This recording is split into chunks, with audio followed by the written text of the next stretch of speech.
পূর্ণ চিত্তে। নেতাকর্মীদের সঙ্গে নিয়ে কৃষকের 1 একর জমির ধান কেটে দিলেন বিএনপি চেয়ারপারসনের ফরেন অ্যাফেয়ার্স অ্যাডভাইজারি কমিটির স্পেশাল অ্যাসিস্ট্যান্ট ও ত্রয়োদশ জাতীয় সংসদ নির্বাচনে নাটোর 1 আসনের বিএনপি মনোনীত প্রার্থী ব্যারিস্টার ফারজানা শারমিন পুতুল। রবিবার 23 নভেম্বর দুপুরে লালপুর উপজেলার এবি ইউনিয়নের বামন গ্রামের বিলে এই ধান কাটা কার্যক্রম শুরু হয়। এ সময় যুবদল, ছাত্রদল, কৃষক দল, স্বেচ্ছাসেবক দলের নেতৃবৃন্দ ধান কাটায় অংশ নেন। ধান কাটার উদ্বোধন করে ব্যারিস্টার ফারজানা শারমিন পুতুল বলেন, বিএনপি কৃষকদের জন্য সার্বিকভাবে তো অনেক ধরনের কর্মসূচি আপনারা জানেন যে 31 দফার মাধ্যমে আমরা হাতে নিয়েছি এবং সেগুলো বাস্তবায়নের জন্য আমাদের একেবারে এক্সাক্ট পরিকল্পনাও আছে। এমন না যে আমরা এগুলো মুখে বলছি, আমরা রিসার্চ বেসড যে সকল পরিকল্পনাগুলো কাগজে কলমে তুলে নিয়ে এসেছি এবং এগুলোর এক্সিকিউশন প্রসিডিওর মেথোডোলজি আমাদের কাছে আছে ইনশাআল্লাহ। কৃষকদের জন্য স্পেসিফিক করে বলতে হলে আমরা একটি ফার্মার্স কার্ড যেটা বলে কৃষক কার্ড, সেই কার্ডটা আমরা স্পেসিফিক্যালি কৃষকদের নামে ইস্যু করতে চাই, যেই কার্ডটার মাধ্যমে তারা এই যে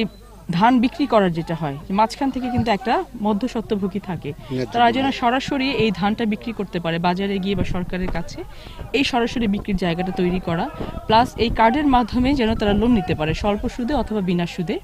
এই ব্যাংক থেকে লোন নিতে পারে এবং ইন্স্যুরেন্স পলিসি আমরা রাখবো সেখানে, যাতে করে ফসল নষ্ট হয়ে গেলে এরা একদম মাঠে পড়ে যায় মানুষগুলো, এই মানুষগুলোকে এই ইন্স্যুরেন্স পলিসির মাধ্যমে বিমা কোম্পানিগুলো যাতে ফল যদি নষ্ট হয়ে যায়, ফসল নষ্ট হয়ে যায়, সেখান থেকে যেন বিমা কোম্পানিগুলো তাদেরকে ব্যাকআপটা দিতে পারে, এই ফার্মার্স কার্ডের মাধ্যমে কিন্তু এগুলো দেওয়া হবে। রিসিভ করছে এই কারণেই এই 17 বছরের যে গ্যাপটা, তারা কিন্তু জানে তারা ভোট দিতে পারেনি এবং মানুষকে এত বোকা ভাবার কোনো কারণ এখন আমাদের নেই, কারণ তারা প্রত্যেকে জানে, তারা নিজেরাই বলে যে আমরা তো আমাদের প্রতিনিধি নির্বাচন করতে পারি না যাদের কাছে আমরা দাবি নিয়ে যাব, কারণ তারা জানে যে ভোট দিয়ে প্রতিনিধি নির্বাচিত হলেই কিন্তু তারপরে তার কাছে দাবি নিয়ে যাওয়া যায়, তো সেই জায়গাটা তাদের গ্যাপ ছিল। সো আমরা যখন এগুলো নিয়ে মানুষের কাছে যাচ্ছি, তারা এটা খুব আন্তরিকতার সাথে অ্যাকসেপ্ট করছেন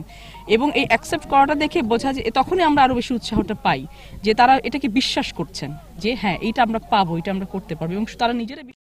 এ সময় উপস্থিত ছিলেন লালপুর উপজেলা বিএনপির সাবেক সদস্য সচিব হারুনুর রশিদ পাপ্পু, যুগ্ম আহ্বায়ক হামিদুর রহমান বাবু, ঈশ্বরদী ইউনিয়ন বিএনপির সাবেক সাধারণ সম্পাদক ও ঈশ্বরদী ইউনিয়ন পরিষদের চেয়ারম্যান আব্দুল আজিজ রঞ্জু, লালপুর সদর ইউনিয়ন বিএনপির সাবেক সাধারণ সম্পাদক রবিউল ইসলাম রবি, উপজেলা যুবদলের আহ্বায়ক আব্দুস সালাম, যুবদল নেতা হাবিবুল বাশার সহ বিএনপির বিভিন্ন পর্যায়ের নেতৃবৃন্দ।